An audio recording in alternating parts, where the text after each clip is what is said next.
चाणक्य नीति। स्त्रियों व धन दौलत से पहले इस चीज की करनी चाहिए रक्षा। जाने आचार्य चाणक्य ने नीति शास्त्र में धन व स्त्री से जुड़ी कई नीतियां बताई हैं, लेकिन एक नीति में बताया है कि धन व स्त्री से पहले व्यक्ति को किसकी रक्षा करनी चाहिए। पढ़े चाणक्य नीति। आचार्य चाणक्य ने नीति शास्त्र में धन व स्त्री समेत जीवन के तमाम पहलुओं का विस्तार से वर्णन किया है। एक श्लोक में चाणक्य ने बताया है कि धन स्त्री से ज्यादा व्यक्ति को किसकी रक्षा करनी चाहिए। चाणक्य की नीतियां आज भी लोगों के बीच लोकप्रिय हैं। कहा जाता है कि चाणक्य की नीतियों का पालन करना थोड़ा मुश्किल है, लेकिन जिसने भी जिन्हें अपना लिया उसे सफलता हासिल होती है। पढ़े चाणक्य नीति के अनुसार व्यक्ति को धन व स्त्री से भी पहले किसकी रक्षा चाहिए। आपदर्थे धन रक्षेत दारान रक्षेत धनैर्पि आत्मानं सत्त रक्षेत दारैर्पि धनैर्पि। चाणक्य नीति किसी भी व्यक्ति के लिए मृत्यु समान होती हैं, ये बातें आप भी जान लें। नीति शास्त्र में वर्णित इस श्लोक का अर्थ है किसी दुख या आपत्तिकाल से बचाव के लिए धन की रक्षा करनी चाहिए। धन खर्च करके भी स्त्रियों की रक्षा करनी चाहिए, लेकिन स्त्रियों और धन से भी ज्यादा जरूरी है कि व्यक्ति स्वयं की रक्षा करे। चाणक्य के अनुसार बुद्धिमान व्यक्ति को आपत्ति व बुरा दिनों के लिए थोड़ा थोड़ा धन बचाकर उसकी रक्षा करनी चाहिए, यानी धन की बचत करें। समय पड़ने पर संचित धन से भी ज्यादा अपनी पत्नी की रक्षा जरूरी है, क्योंकि पत्नी जीवन संगिनी है। चाणक्य कहते हैं कि बहुत ऐसे अवसर होते हैं जहां धन काम नहीं आता, वहां जीवन साथी काम आता है। बुढ़ापे में पत्नी की भूमिका अहम होती है। चाणक्य का विचार यह भी है कि धन और स्त्री से ज्यादा व्यक्ति को अपनी रक्षा करनी चाहिए, यानी व्यक्ति का महत्व इन दोनों से ज्यादा है। अगर व्यक्ति का ही सर्वनाश हो गया तो धन और स्त्री का अस्तित्व ही क्या रह जाएगा। इसलिए व्यक्ति को धन बचत और स्त्री रक्षा की अपेक्षा समय आने पर अपनी रक्षा ज्यादा जरूरी है। नीति शास्त्र के अनुसार उपनिषद के कवि भी कहते हैं कि कोई किसी से प्रेम नहीं करता, सब स्वयं से ही प्रेम करते हैं। हमारे शास्त्रों में गुणवान स्त्री का वर्णन किया जाता है, क्योंकि गुणों से युक्त स्त्री ही घर की शोभा होती है। स्त्री को सम्मान, त्याग, करुणा और ममता का प्रतीक माना जाता है।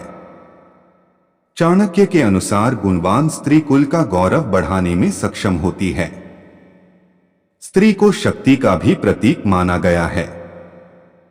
इसलिए स्त्रियों को अपनी क्षमताओं का पूर्ण ज्ञान होना बहुत ही जरूरी है। चाणक्य की चाणक्य नीति कहती है कि स्त्रियों को सदैव ही अवगुणों से दूर रहना चाहिए। अवगुणों से युक्त स्त्री स्वयं का जीवन तो नष्ट करती ही है, दूसरों को भी मुसीबतों में डाल देती है। इसलिए इन अवगुणों से हमेशा दूरी बनाकर रखना चाहिए। लालच का त्याग करें। चाणक्य नीति कहती है कि चाणक्य कई मुसीबतों की जड़ है। स्त्री में यह जब लालच की प्रवृत्ति आ जाए तो ये और भी खतरनाक स्थिति का निर्माण करती है। इसलिए लालच से स्त्रियों को हमेशा दूर रहना चाहिए। जो स्त्री लालच करती है, दूसरों की वस्तुओं को लालच भरी नजरों से देखती है, ऐसी स्त्री सदैव दुखी रहती है। सब कुछ होते हुए भी ऐसी स्त्री संतुष्ट नहीं होती है। अहंकार प्रसन्नता का नाश करता है। स्त्री को हमेशा प्रसन्नचित रहना चाहिए। प्रसन्न रहने से घर में सुख समृद्धि आती है।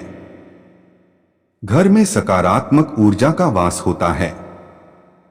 ऐसे घर को लक्ष्मी भी छोड़कर नहीं जाती हैं। वहीं जब स्त्री में अहंकार आ जाता है और इसका प्रदर्शन जब दूसरों को नीचा दिखाने के लिए किया जाने लगता है तो ये और भी अधिक घातक हो जाता है। अहंकार से युक्त स्त्री का सब कुछ नष्ट हो जाता है। उसके अपने और करीबी भी धीरे धीरे उसका साथ छोड़ देते हैं। अशिक्षा का नाश करें। अशिक्षा एक अभिशाप की तरह है। शिक्षा का अर्थ अक्षर ज्ञान नहीं होता है, शिक्षा का अर्थ कल्याण भी होता है। शिक्षित स्त्री शिक्षा के माध्यम से अपने परिवार और समाज के कल्याण में विशिष्ट योगदान प्रदान करती है। इसलिए स्त्री को शिक्षा से पूर्ण होना चाहिए। शिक्षित स्त्री अच्छे और बुरे का भेद कर सकती है, अपने परिवार की रक्षा करने में सक्षम होती है। आचार्य चाणक्य ने कहा है कि वैवाहिक संबंधों में इस बात का ध्यान रखना चाहिए कि पति और पत्नी के बीच ज्यादा उम्र नहीं होना चाहिए। शारीरिक रूप से सक्षम पुरुष ही पत्नी की शारीरिक आकांक्षाओं की पूर्ति कर सकता है। ऐसे में यदि पति के उम्र ज्यादा होती है तो वह पत्नी को मानसिक व शारीरिक सुख नहीं दे सकता है। आचार्य चाणक्य ने कहा है कि पत्नी की इच्छा पूरी नहीं होने पर वह परपुरुष की ओर आकर्षित हो सकती है और इस कारण वैवाहिक जीवन तबाह हो सकता है। इस लेख में दी गई जानकारी सामग्री गणना की प्रामाणिकता या विश्वसनीयता की गारंटी नहीं है।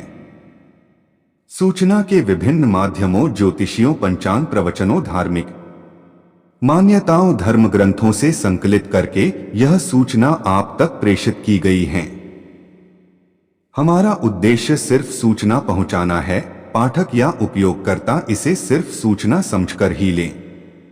इसके अतिरिक्त इसके किसी भी तरह से उपयोग की जिम्मेदारी स्वयं उपयोगकर्ता या पाठक की ही होगी।